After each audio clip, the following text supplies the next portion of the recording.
just heard from Coach there post-game. Unfortunately, a refrain we've heard plenty over this last half-decade and even further than that, 6 consecutive playoff losses for this storied franchise. And you just said to me off camera, and I don't like to give too much, you said they got to start doing something differently to get a different result. I guess I'll ask this in 2 parts, and I know the answer to one of them.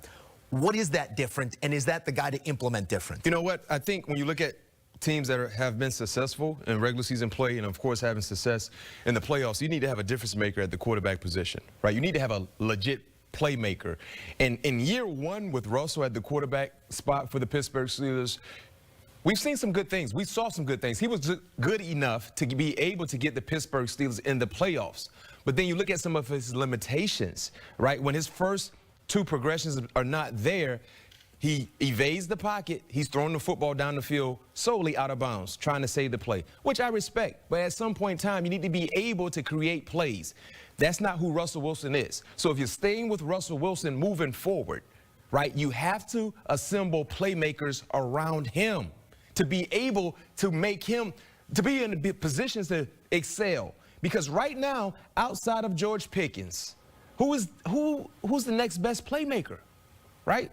Who is the next best playmaker? Pat Freiermuth, man. That's and maybe Pat, maybe Jalen Warren. The backfield. But you don't have another playmaker. Yeah. And see, that's the issue. Because some of these other unique teams in the National Football League, in a playoff spot, they have multiple playmakers on their offense, or their quarterback is a legit playmaker. When you look at Josh Allen, his pass catchers, you might not say, oh, Amari Cooper, but you know who the ultimate playmaker is, Josh Allen. It makes the offense easier to watch. It's easier for them to have production. With the Pittsburgh Steelers, they lack talent in that area. You know, we talked about the Chargers and their limitations on the offensive side. Remember this first thing I said also, they don't have any playmakers. In trying to be successful in the postseason play, you need playmakers. The Baltimore Ravens, 2 playmakers were dominant. They don't just have 1, they have 2, and Zay Flowers was not even in the lineup today. So me personally, when I look at Pittsburgh Steelers, they're always going to be a team that's competitive, that's going to win enough games. But if you want to have success in the postseason, you need to have talent. You need to find a way to stockpile talent, because the last time I checked, in your division, Lamar Jackson is not going anywhere. Joe Burrow is not going anywhere. Jamar Chase is not going anywhere. So those are teams that have playmakers. You have to find a way to add playmakers to whoever your quarterback will be moving forward. There lies the opportunity to improve and have more success in postseason play. 10-3 to start this season. Losers in 5 consecutive games to end it. It was that 4-game losing streak into the playoffs and a one-and-done in playoff football. The question becomes when that personnel, it molds into the right form and you have the Steeler way. Is it the right person right now communicating the message to the team? Because we've gotten unprecedented access to the Pittsburgh Steelers this season, the tail end of it. We've seen what Mike Tomlin is as a coach in that building up close. It is a leader of men. What needs to change there for the head coach? Where does he need to audit what he has done over this last half-decade? I mean, when you start seeing things going in the wrong direction, it's okay to have confrontation. You know, that's the unique thing about being a head coach, because it's your job to create new opportunities if things are not going right. And I understand you have to lean on the players that got you to certain points. But when things are going wrong or spiraling in the wrong direction, you got to find a way to shake it up. Because I understand fans, Pittsburgh fans will always holler at these moments, get rid of Mike Tomlin. Well, first and foremost, who is option B? And if you're not going to tell me option B is better than option A, what are you talking about? Right? What are you talking about? And there are 20-plus organizations in the National Football League that would love to have Mike Tomlin as the head coach. But to your point, if you're a Pittsburgh Steelers fan, if you've been so your entire adulthood life, and if you're in your 40s or 50s or late 30s, you've seen championships, and all you know is one thing, competing for a sticky Lombardi. And that's why it's a disappointment to see what we've seen from the Pittsburgh Steelers in postseason play over the last 6 opportunities. So it's not solely on one individual. It's on a collective from top to bottom. But to right the wrongs and get back to championship-like football, you have to add playmakers. You have to have playmakers in place. You have to have guys that don't mind running into another man at any given time and moving them against their will. That's the physical side of things. Because in my day when we were there, one thing you knew about us, you were going to get beat up. If we win, lose, or draw, you were going to walk away with a black eye. And that was the mindset. We had to play tougher for longer.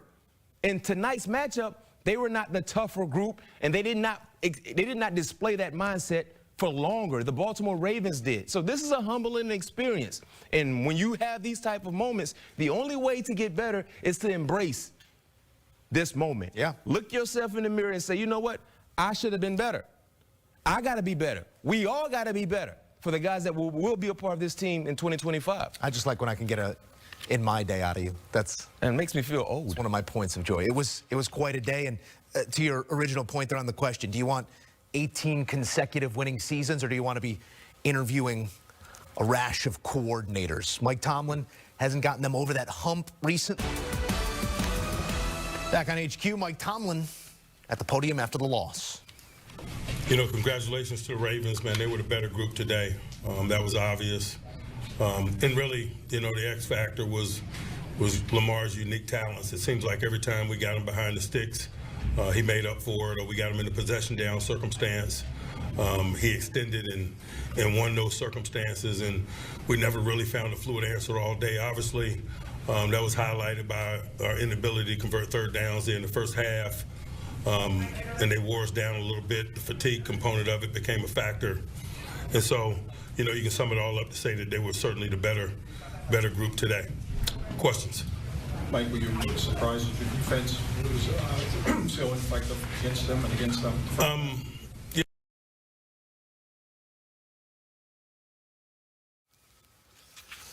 All right, having some trouble there with Coach Tomlin. We're efforting to get him back up here in just a moment. But, man, last 6 playoff games, not just losing, but losing by large margins, trailing by 21 points at some point in each of these 6 games. Mike Tomlin continuing at the podium. You know, I'm not ready to, you know, take a big picture approach. You know, I'm really assessing what happened today, man, and I'm certainly appreciative of their efforts tonight, but I can say that largely for the entire season. They're 2 quality people, 3 quality people at the quarterback position, man, and really appreciate what they poured into this. Mike, how would you assess Russ's play tonight? Again, man, it was like our play. It wasn't good enough. Again, man, I just love the spirit in which he continued to fight, the way he led the group out of the locker room at after the half. But certainly, none of us were good enough tonight. Mike, are the one and done's getting to be a little frustrating? Again, man, I'm just assessing what transpired tonight. As I told you guys earlier in the week, those are my bags, not just collectors' bags. And so my energy is on that group in there and what they were willing to give and the journey that we've been on this year. And certainly it came to a disappointing end tonight. Anyone else? All right. Thanks, Mike.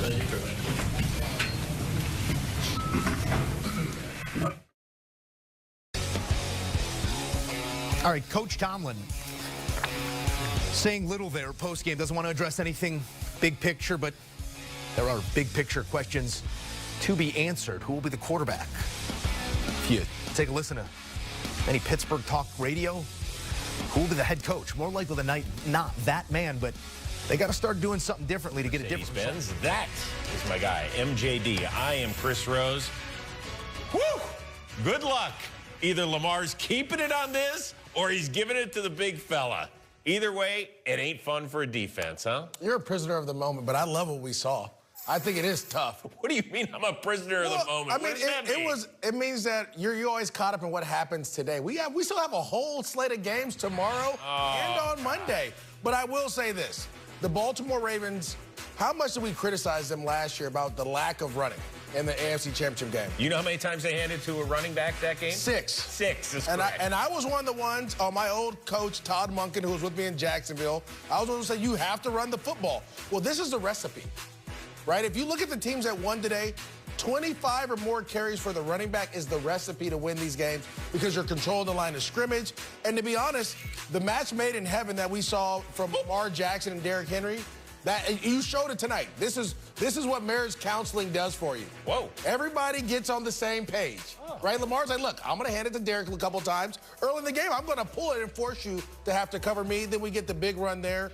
To me, Todd Monken had a great game plan going in, executed perfectly by both Derrick Henry, the offensive line, and Lamar Jackson. Can I tell you that, listen, it's no big surprise when the Ravens signed Derrick Henry. You were like, okay, still pretty good running back. Don't know why the Dallas Cowboys don't want him. Or the Titans, but there's neither here nor there. Or the Titans. But he has made such a difference when you look at the leading running back rushers by the Ravens in terms of playoff games with Lamar. Let's see here. How many did Derrick Henry have? 186? 186? I think if you add up all those numbers, I'm not so sure it gets to 186. Not exactly, but you understand what I'm getting at. You were the math major at UCLA. Yeah, but you understand it's about 200. Yeah, you understand my point. Quick math. Right? You understand my point about it. Again, you're talking about a guy who we call the unicorn, right? 6'3", 250 pounds. When it's cold in Baltimore, to be able to hand the ball off, to be able to do wildcat. You see how he's breaking arm tackles? He's getting downfield. Like, that's wearing down the defense. Having to tackle this guy over and over again. Have to get off those blocks by the offensive line. I mean, again, it's just tough. And then to be able not only have to tackle him, but then have to look at Lamar. You actually have, well, we always talk about running backs having thunder and lightning, right? The bigger back, and then the fast guy that comes in next. Oh. You got those guys on the field at the same time. I like that. It's a perfect storm. Okay, so let me ask you this one. Baltimore's best. Is it better than any team left in the NFL? That's tough to say, man. The team just went 15-1, and I'm talking about 15-2. 15-2. Yeah, I didn't count the last. I get it. Yeah, 15. Let's say 15-1, just for. Just look at the teams, though. You tell me with the way that the defense turned things around the last 6 weeks of the season, including this playoff game. Doesn't Baltimore's best beat any team out there? You still have to beat. You have to beat the champs for me to say. God. You have to. You have to. You're so cliche. You have to beat them. No one's beaten the Kansas City Chiefs when it's mattered except for one team. And guess what? That team didn't get into the playoffs. So you have to beat the Kansas City Chiefs when it matters most. I think Josh Allen said it best. When they beat the Kansas City Chiefs at home today, he goes, "It's just a regular season. It only matters when the playoffs count." Oh. And that, to me, is all that matters. As great as the Baltimore Ravens have been playing, defensively, offensively, special teams, the kicker's back on track, all that's awesome. You got to put all that together in one game against the Kansas City Chiefs. The question is, can you do it? We don't know. Okay. The good news is they're either going to play host to the Houston Texans or they'll be at Buffalo in the divisional round next weekend. So we'll get to continue to find out, and the narrative will continue. In the meantime, the season does not continue for the Pittsburgh Steelers. It's been since the 2016 season that they have won a playoff game. Yeah. Where do they go from here? Is it as simple as they've got to continue to try to upgrade the quarterback situation, and can they do that? Well, I believe that they have to get into the new phase of offense. What does that mean? New phase of offense, meaning explosive plays, play action pass, not just deep balls down the field, creating those plays with your scheme, creating those plays off a play action pass. That last 4th and 15, if they would have ran a dagger route, which is a deep end, it would have been wide open with Calvin Austin kind of going down the middle of the field. We don't see that, but you see it from the Detroit Lions. You see it from the Green Bay Packers. You see it from the Tampa Bay Buccaneers and Los Angeles Rams. But isn't that a talent thing? Well, no, I just think it's a schematic thing. They have the skill set, the pieces to go out there and make plays. I believe that you have to get in the new phase of offense. And you saw what the Baltimore Ravens did 2 years ago. They said, look, we got to go get a play caller that kind of understands today's times. Todd Monken was with the University of Georgia, won back-to-back national titles, comes in, you see the zone read. Russell can still do that. There's certain things that you have to be able to do, and I thought Arthur Smith started to do it early in the third quarter, getting Russell on the move with some play-action pass. Where was that in the beginning? Moving the pocket, protecting your quarterback. It was none of that. It was just downhill, drop-back, quick passes. That's not going to help the Pittsburgh Steelers. That's not going to help this defense, right? This defense is built to play with a lead and get after the quarterback. They can stop the run early, but they get worn down a little bit. If you can find a way to get up with the times, the offensive times a little bit more, I think you'll have a ton of success. You think they can win right now with the team presently is constructed with Russell Wilson? Yes. I just want to make sure I'm hearing this right. Yes, because in their 5-game losing streak, and that's how the season ended, they averaged 14 points per game offensively. And again, as I said, it's about the schematics of it. It's about the scheme. Look at what Liam Cohen did with the Tampa Bay Buccaneers. Baker Mayfield threw for 44 touchdowns. Well, I think it was 41, but 41? I think so. It was over 40. It was over 40. It was over 40. Over 40. He's a man, he's 40. To me, Russell Wilson still has that ability to do that. You have pieces. This offense, you have you have 3 tight ends, you have 2 running backs, you have multiple receivers that can go. You have a big offensive line that you've invested draft capital in and free agency, right? Why can't you find a way to get this team going? Like, to me, again, you got to get with the OC, and I'm not saying Arthur Smith can't do it. I'm not saying that. I've seen him perform. Again, I'm a Jacksonville fan, so what he did in Tennessee was awesome. But Derrick Henry's not walking through that door. A.J. Brown is not on your roster. You need to get with a guy that can do a little bit more with what you have.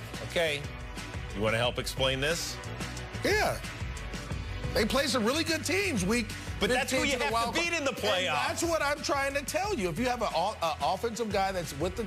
Look at the teams that I'm telling you to go with. The Green Bay Packers offense, the Tampa Bay Buccaneers. Look at even Atlanta when they put Michael Penix in, how explosive that looked the last couple of weeks. They have to get with the new kind of offense that teams are running. Do you want to do the full highlight of the game? I'm ready to go. I mean, you're trying to get me riled up, and I told myself I wasn't going to do that. It's not a question of getting you riled up. I'm here to ask you questions. Yeah, but I like the way your brain works sometimes. I don't know what you this energy today. Huh? Bringing this energy right now. I know. We had a couple of games that didn't have a ton of energy. You need to supply the energy, and I like that about you. Okay, I like that about you. Ready? I like that you like to ask questions. Okay, good. That's why it works. Well, sometimes. That's kind of the job description. All right. Ready for highlights? I'm ready. Here we go. Lamar Jackson. Is he about to be a 3-time MVP? No question. Russell Wilson? Can he snap a 4-game skid? Can he get him a playoff win for the first time since 2016 season? Scoreless in the first. Direct snap. Big fella. How are you going to stop this? How are you going to first you got to attack Minka, the legs. give it. Oh, no. He did not. You got to attack. You know Derrick Henry, the stiff arm's coming out in the open field. You got to attack the legs. Minka tried to go and be conservative. That's always tough to deal with. Look at Lamar. He had more than 1,900 rushing yards this season. That's the most by a guy who didn't win the rushing title. Yeah. 3 plays later. Prepare yourself. Be ready.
Prepare yourself. Prepare yourself.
Right side.